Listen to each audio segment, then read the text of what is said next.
Buenas noches. A través de este video pues voy a explicar el tema de las fuentes del derecho. Además pues voy a subir la presentación y además también el video.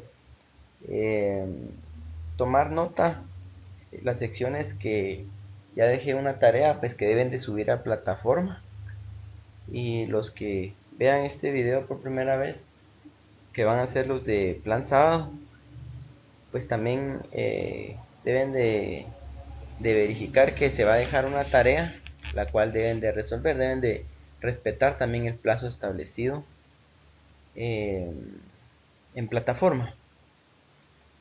Podemos empezar diciendo que norma jurídica es la disposición legal que ajusta o regula la conducta de las personas con carácter impero atributivo, que es lo que pues ya vimos en algún momento, ¿verdad?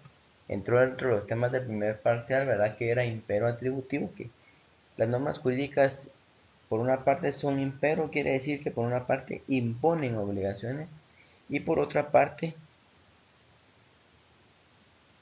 otorgan derechos. Es la parte atributiva de las normas, ¿verdad? Que por una parte entonces otorgan derechos. Cuando hablamos de fuentes del derecho, debemos de tener claro que este tema se refiere a cuál es el origen del conjunto de normas que rigen a un Estado. Hablemos en términos más sencillos, cuál es el origen del derecho como tal. Primero veamos qué es fuente, ¿verdad? Fuente es un concepto que nos puede decir que es el origen o el principio de una cosa, o el lugar donde se reproduce algo. Y cuando hablamos de fuentes del derecho, podemos decir que nos referimos a determinar cuál es el origen del conjunto de normas que rigen al país. Entre paréntesis, como lo menciona en la presentación, verá cuál es el origen del derecho. Podríamos decir que el origen entonces del derecho podrían ser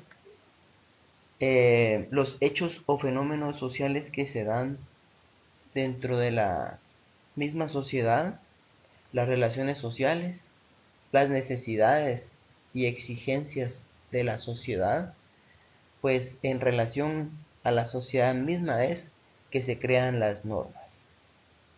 Hemos visto en la actualidad, ¿verdad? Con este tema pues, que nos tiene preocupados a todos como país, del coronavirus, ¿verdad? Entonces, casualmente, el presidente está presentando una iniciativa de ley para poder reactivar de cierta manera a la economía, pues que a la vez se está viendo afectada. Todos los sectores económicos del país están viendo afectados por esta situación. Que pues que también tenemos que tener claro, ¿verdad? Que es una situación que primero se debe velar por la salud, ¿verdad? Tal como establece el artículo 2 de la Constitución, y pues ya analizar desde ya, ¿verdad? El tema de la reactivación de la economía. Las fuentes del derecho tienen una clasificación y podemos decir que se clasifican en tres: en fuentes formales, en fuentes reales o materiales y en las fuentes históricas. La mayor parte de esta presentación pues nos va, eh, de cierta manera nos va a llevar más tiempo a explicar las fuentes formales, ya que las fuentes reales o materiales y las históricas en una diapositiva se encuentran. Veamos las fuentes formales entonces.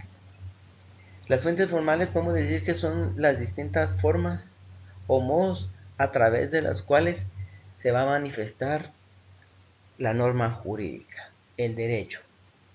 La norma jurídica, según las fuentes formales, se puede manifestar de 5 formas: a través de la ley, la jurisprudencia, la doctrina, la costumbre y los principios generales del derecho. Esto es lo que vamos a ver principalmente. Estas fuentes formales, las cuales pues son 5. Y la que más tiempo nos va a llevar, porque hasta vamos a ver en la presente, valga la redundancia, presentación, ¿verdad? Vamos a ver la ley, que es lo que tal vez más tiempo nos puede llevar de las fuentes formales del derecho. Vamos a decir que la ley, empezamos a decir que es una fuente formal del derecho y comprende el conjunto de normas jurídicas de carácter obligatorio, dictadas por una autoridad competente. ¿Quién es la autoridad competente en Guatemala que dicta las normas jurídicas? Pues es el Congreso, con el objetivo principal de poder regular las relaciones jurídicas y sociales de las personas que viven dentro de la sociedad. Veamos cuáles pueden ser las características de la ley. La primera de ellas es que podemos decir que está la característica de generalidad. Esta característica consiste en que las leyes son dictadas para todos los habitantes de un estado sin excepción alguna.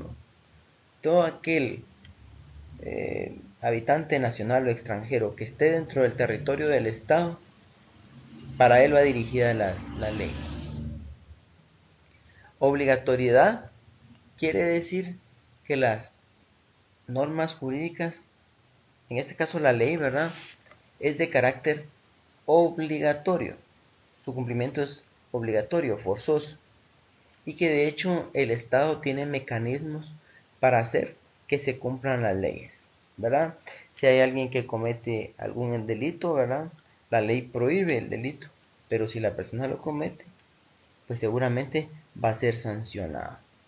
Si alguien tiene una empresa y tiene que pagar tributos mes a mes, si no los hace, pues hay una sanción, que son los mecanismos que utiliza el Estado para hacer que se cumplan las leyes. Característica número 3, la permanencia. Esta característica pues consiste en que las leyes en Guatemala por regla general son decretadas por tiempo indefinido, hasta que pues van a ser reformadas, hasta que el mismo Congreso normalmente pues las reforme. Pero en Guatemala todas se crean por tiempo indefinido. Hay algunas excepciones, ¿verdad? Como por ejemplo la ley de orden público, hablando del artículo 138 y 139, que es un decreto que puede emitir el presidente, ¿verdad? Actualmente lo, lo vimos o lo estamos viendo en estos días, ¿verdad? Con el estado de calamidad. Es de las excepciones de cuando el Congreso no es el que emite las leyes, ¿verdad? La Constitución pues faculta al presidente a poder emitir este tipo de decretos. Cuarta característica, ¿verdad? Que las leyes son impersonales. ¿Qué quiere decir eso? Que las leyes no se emiten para resolver casos específicos o para personas determinadas. Las leyes no van dirigidas a personas particulares o personas determinadas. Y la número 5 dice que la ley se reputa conocida. Quiere decir que nadie puede alegar ignorancia de ley. En Guatemala existe una ley denominada Ley del Organismo Judicial, en donde se establece, ¿verdad?, de que nadie puede alegar ignorancia de ley. Vamos a ver, por ejemplo, el proceso de creación de ley en Guatemala. Y dentro de ellos, dentro del procedimiento de creación de ley, está, por ejemplo, la publicación de la ley, que es el paso, digamos, del procedimiento de creación de ley, que sirve para que los ciudadanos conozcan y cumplan la ley. Estoy casi seguro que la mayor parte de ciudadanos pues no se enteran cuando una ley entra en vigencia. Y la forma en que se da a conocer La ley en Guatemala es a través del diario oficial o diario de Centroamérica. Veamos qué entendemos por ley en sentido formal y ley en sentido material. Cuando hablamos de ley en sentido formal, normalmente nos referimos a las leyes que emite estrictamente el Congreso de la República, el organismo legislativo. Dentro de ellas podemos mencionar un código de salud, un código de trabajo, la ley de armas y municiones, un código penal. Son toda la mayor parte de leyes que el Congreso pues dicta. Esa es la ley en sentido formal, mientras que la ley en sentido material se refiere, además de las leyes que puede dictar el Congreso, también se refiere a las leyes que puede dictar el organismo ejecutivo. También podría ser algunas leyes que pueda dictar, se pueda dictar o que pueda dictar alguna municipalidad. Dentro de estos ejemplos podríamos mencionar, ¿verdad? La que mencioné hace algún momento, ¿verdad? La ley de orden público, ¿verdad? Que le da vida al artículo 138 y 139 de la Constitución. Lo que vimos, lo que estamos viendo en estos momentos, ¿verdad? El estado de calamidad decretado por el presidente. Y ejemplos, digamos, de ley en sentido material dictadas por las municipalidades podrían ser ordenanzas relacionadas a protección de la flora, ¿verdad? Eh, pues cortar algún tipo de algún árbol que pueda estar a la afuera de nuestra casa o de inclusive hasta adentro de propiedades. Hay que pedir alguna autorización municipal para poderlo cortar.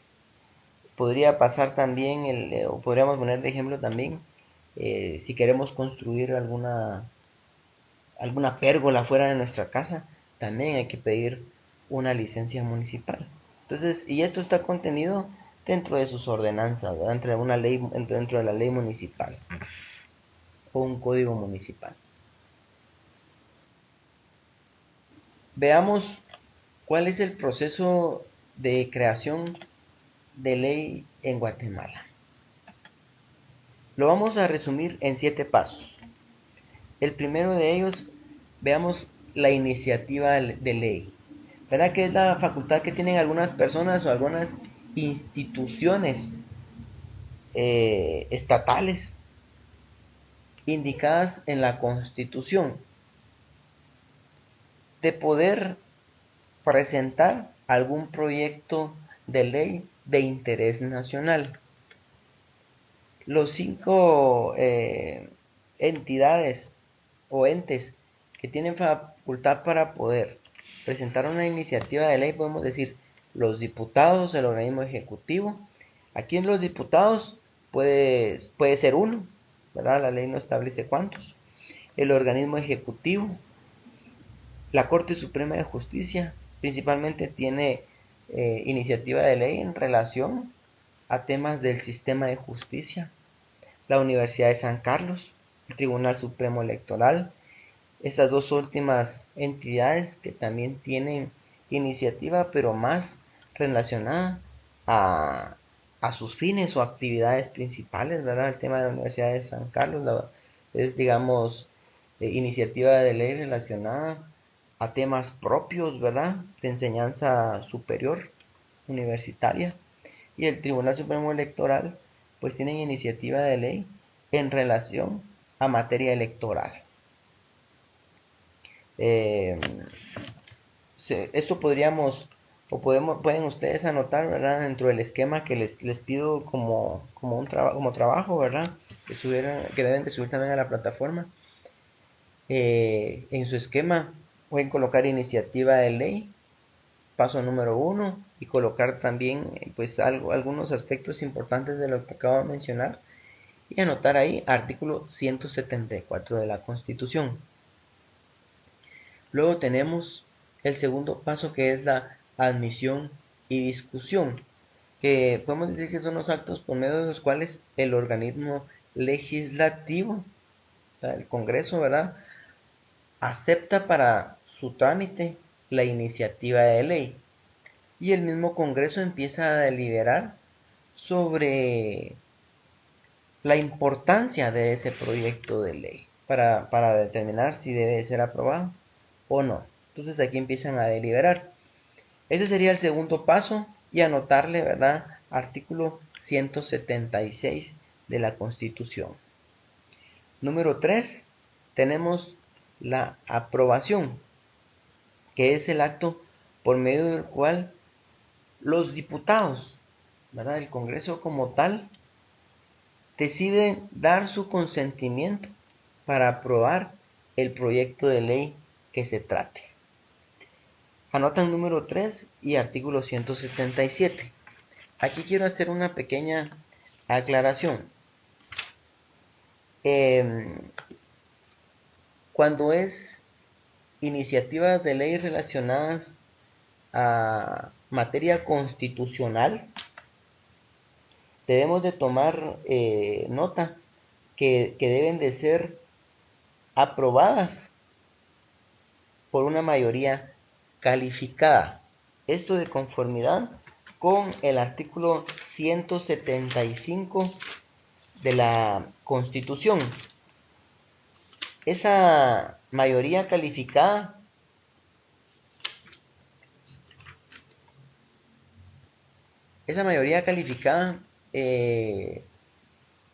está compuesta por las 2/3 partes del total de miembros del Congreso. ¿Cuántos serían? A partir de este año son 160 diputados y las 2/3 partes para aprobar una ley en materia constitucional, ¿verdad?, de reformas a la Constitución, debe ser aprobada. Las 2/3 partes de 160 son 106 diputados. Y si se tratare de alguna reforma a otra, o la presentación de una iniciativa de ley que no tenga que ver directamente con un tema constitucional, para aprobar ese tipo de ley se hace a través de una mayoría absoluta, de conformidad con el artículo 159 de la Constitución. Y esa mayoría absoluta debe de ser, dice, la mitad más uno de los miembros del Congreso, del total de miembros del Congreso. Entonces estaríamos hablando que la mitad más uno de los miembros del Congreso, si vamos otra vez analizando, son 160, la mitad son 80 más 1, serían con 81 miembros, se puede aprobar una ley que no sea de materia constitucional. Aquí quiero dejar claro que ya llevamos 3 pasos del proceso de creación de ley en Guatemala, y esos 3 pasos los ha conocido el Congreso. Debemos de tomar en cuenta eso, para que se nos vaya facilitando ese esquema, ¿verdad?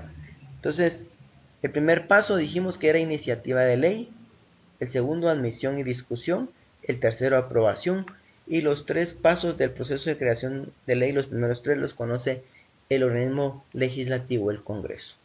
Vamos al número 4, que es la sanción, que es la aceptación de la ley por parte de ¿quién? Del organismo ejecutivo, que considera que el proyecto de ley ha cumplido con los requisitos que establece la Constitución, principalmente que ese proyecto de ley no contradice ningún artículo de la Constitución. O bien, aquí se puede dar, que lo vamos a hablar más adelante, que no la acepte, sino que la vete. Aquí surge esa figura llamada veto, que es el acto por medio del cual el organismo ejecutivo devuelve el proyecto de ley al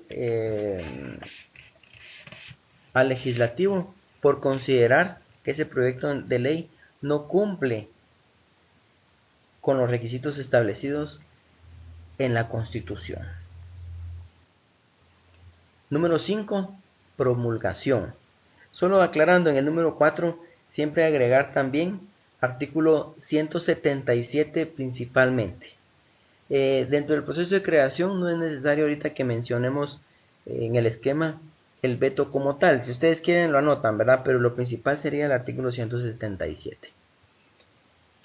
Tenemos el quinto paso, siempre conocido por el Ejecutivo, que es la promulgación, que es el acto por medio del cual el organismo ejecutivo reconoce formal y públicamente la existencia de la ley, que ha sido aprobada de conformidad a la Constitución, está pegada a la Constitución y por consiguiente debe ser obedecida por todos los miembros de la población.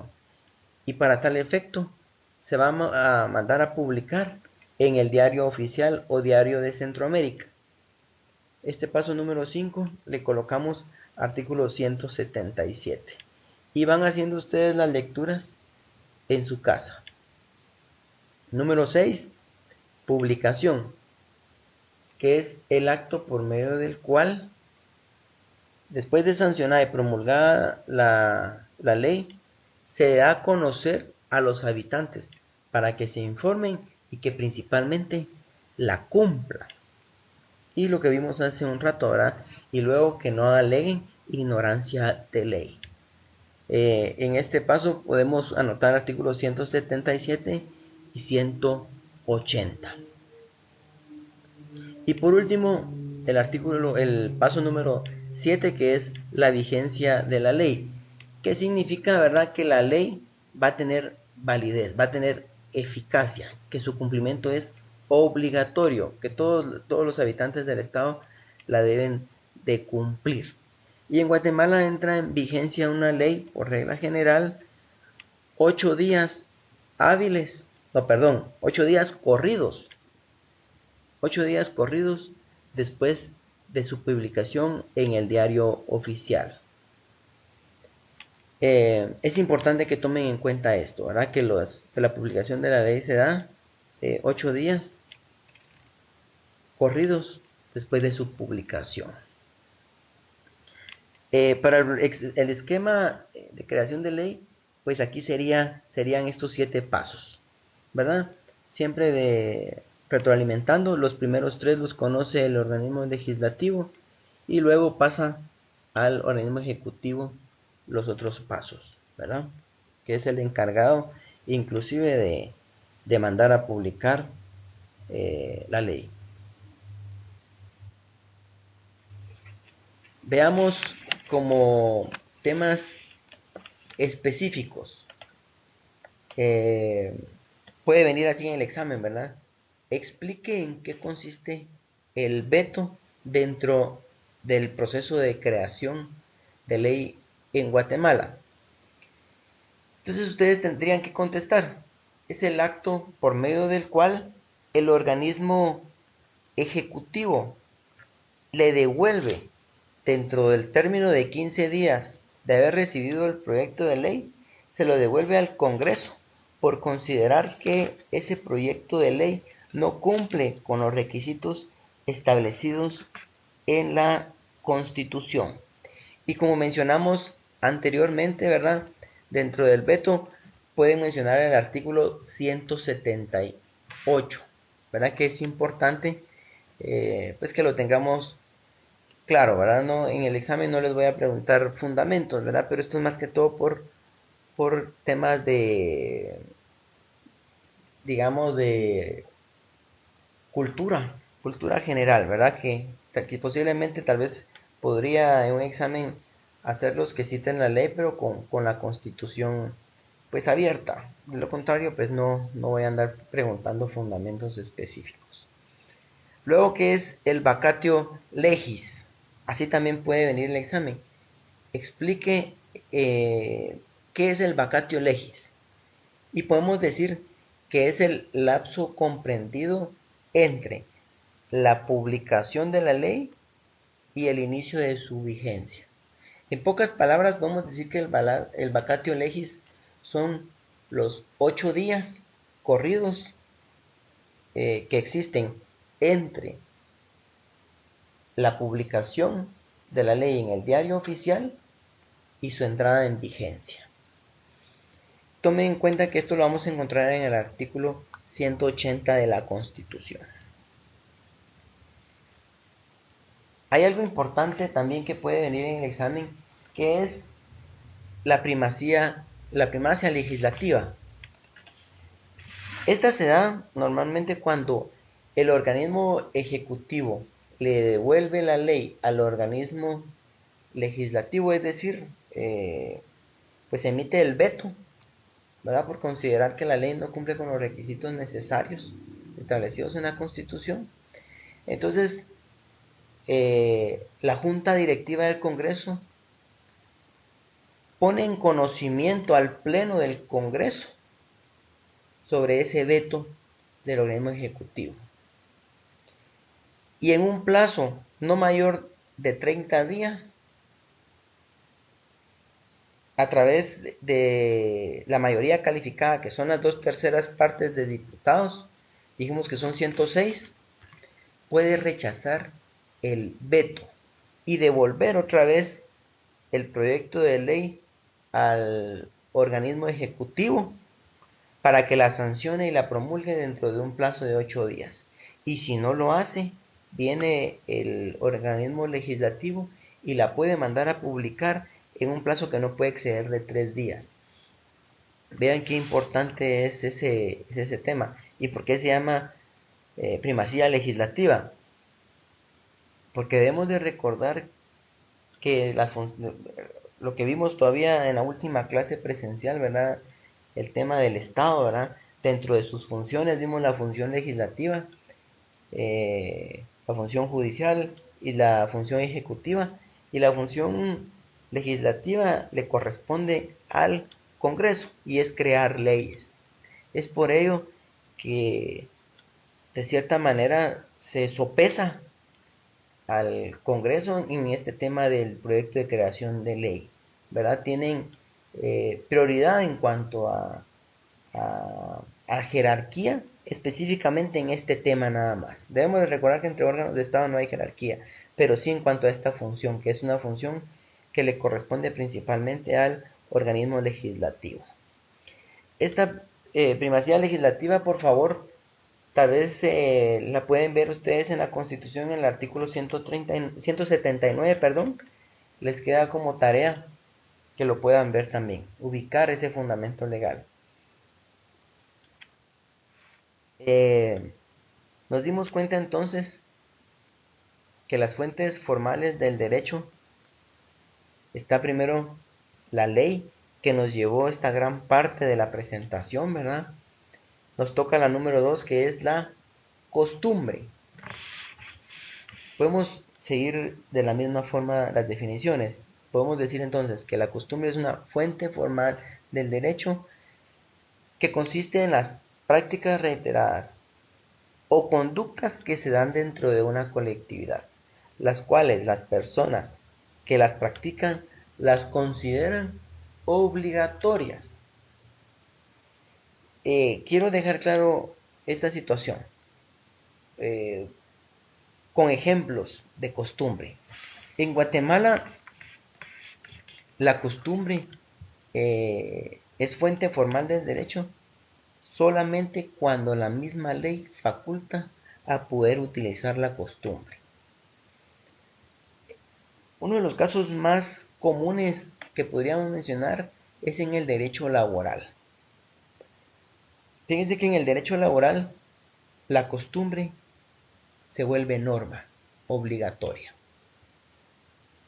En una empresa, si nosotros nos vamos al código de trabajo, ¿verdad? En el artículo 127 establecen cuáles son los feriados, cuáles son los asuetos, ¿verdad? Y en el 127 del Código de Trabajo regula el asueto de la Semana Santa, que es jueves, viernes y sábado. No menciona miércoles, pero en algunas empresas dan miércoles, mediodía. Esa es una costumbre. Y el patrono, al dar ese tipo de de beneficios los convierte en norma de carácter obligatorio.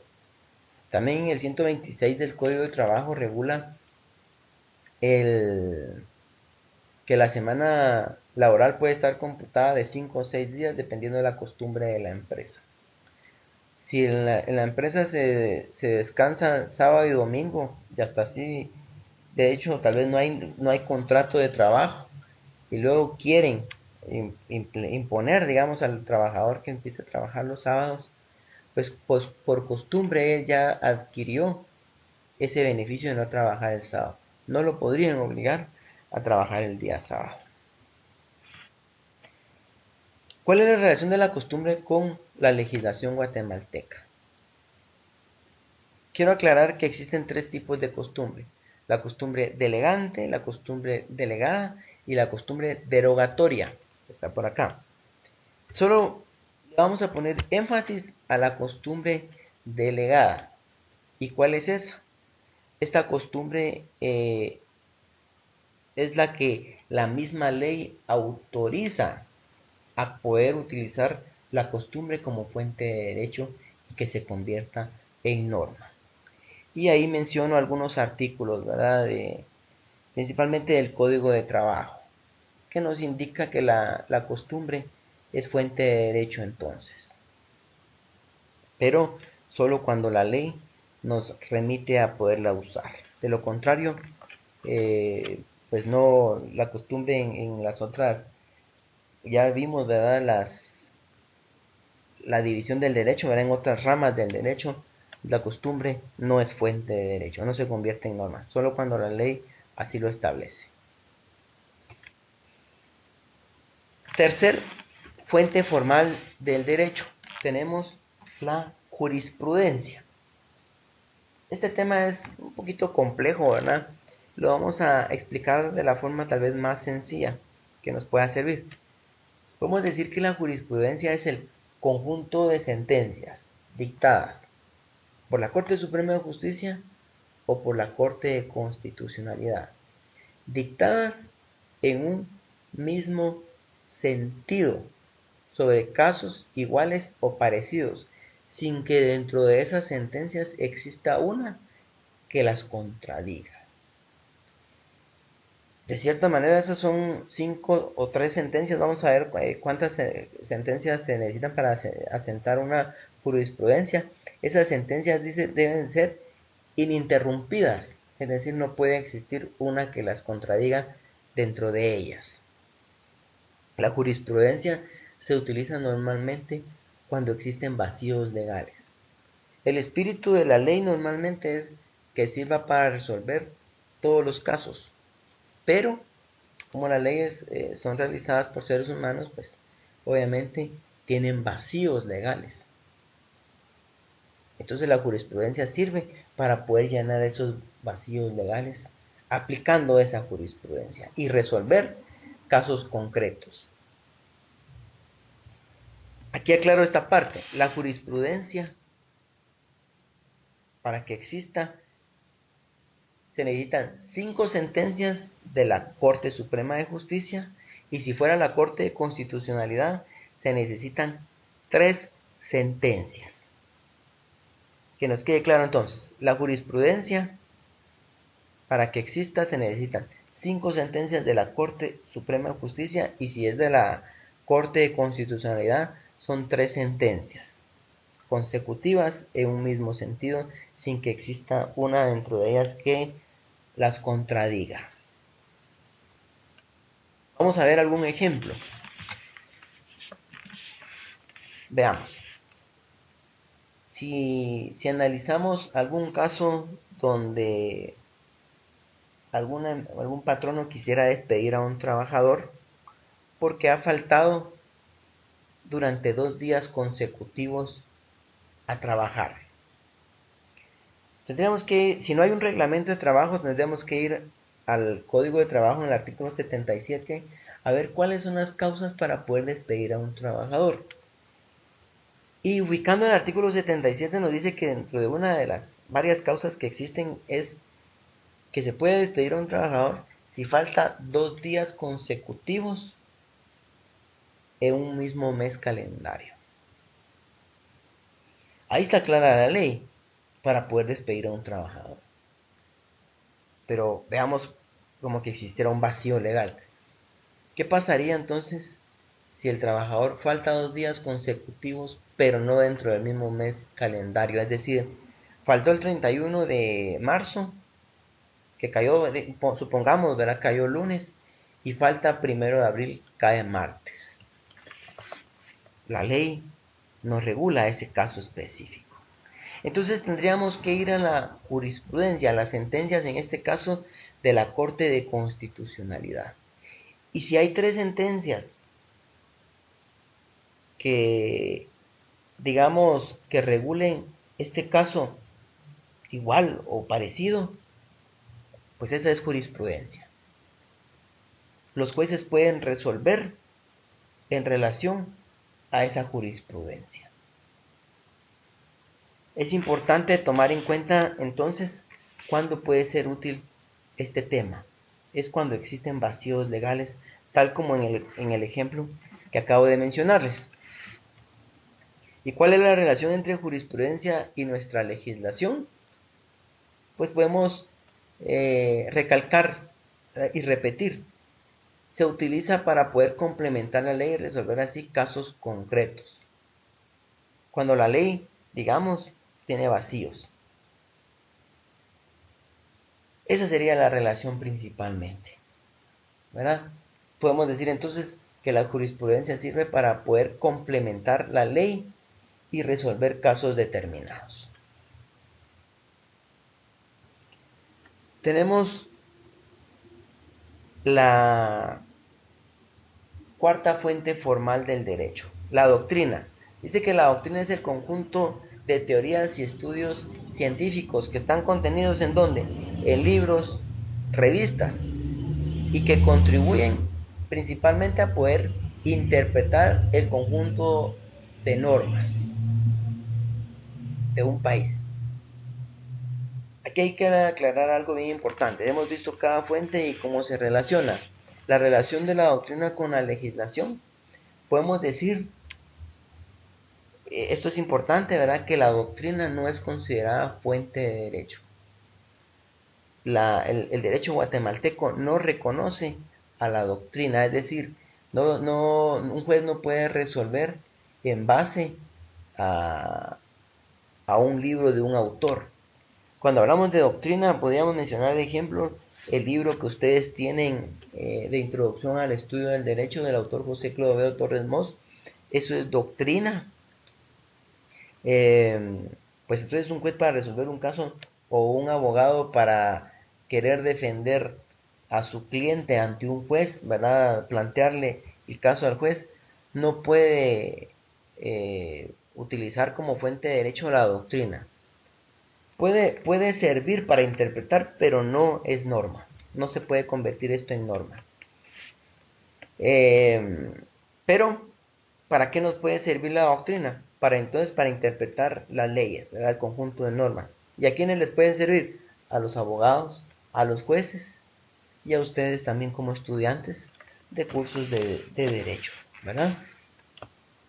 Y tenemos la última fuente formal, que son los principios generales del derecho.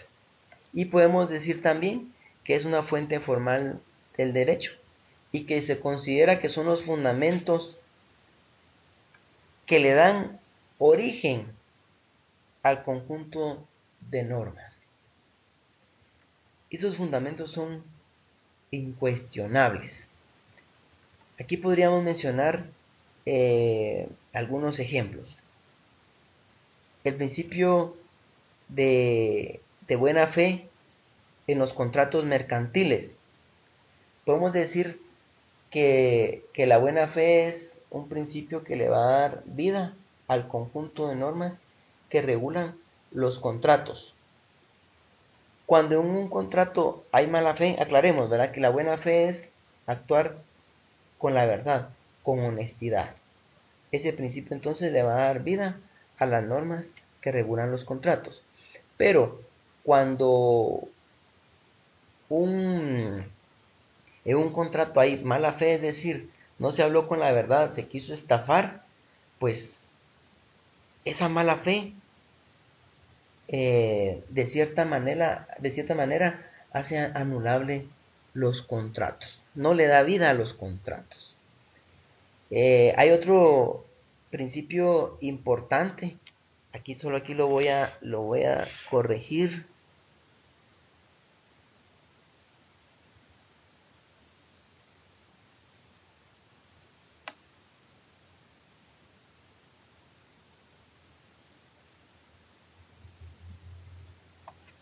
Creo que no lo mencioné aquí, pero se los puedo mencionar también. Existe un principio en el derecho laboral que se llama tutelaridad. Este principio consiste en que las normas laborales son tutelares a favor del trabajador, ya que se intenta compensar la desigualdad económica que existe entre el patrono y el trabajador, y de esa manera se le otorga una protección jurídica preferente al trabajador. Ese es un principio que le da vida a las normas de derecho laboral. Las normas de derecho laboral tienen que tener ese espíritu, deben de ser protectoras a favor del trabajador.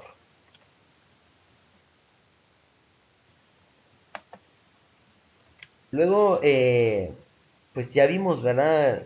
Vimos las fuentes formales, que fue la mayor parte de esta presentación, y como les había manifestado, las fuentes reales o materiales y las fuentes históricas, dentro de la clasificación de las fuentes del derecho, ¿verdad? Estas son bastante cortas. Cuando hablamos de fuentes reales o materiales, podemos decir que son todos los hechos o fenómenos sociales que le van a dar origen al conjunto de normas jurídicas de un país. Las fuentes formales, ¿verdad? Esos hechos o fenómenos sociales determinan el contenido de las normas. Dentro de ello podemos mencionar todos los hechos culturales, políticos, religiosos, económicos, conflictos sociales, ¿verdad? Todos esos hechos o fenómenos sociales son los que entonces lo que le van a dar vida al conjunto de normas que imperan en un país. Y por último, las fuentes históricas, podemos decir que son las que nos permiten saber qué es lo que ha sido el derecho a través de la historia. ¿Por medio de qué? Anoto ahí, ¿verdad? Por medio de documentos, inscripciones, libros, códigos, ¿verdad? Podemos saber cómo fue el derecho romano, podemos ver cómo fue el derecho guatemalteco hace 70 años, ¿verdad? Podemos, podemos entender el presente a través de las fuentes históricas. Bueno, con eso pues concluyo esta presentación.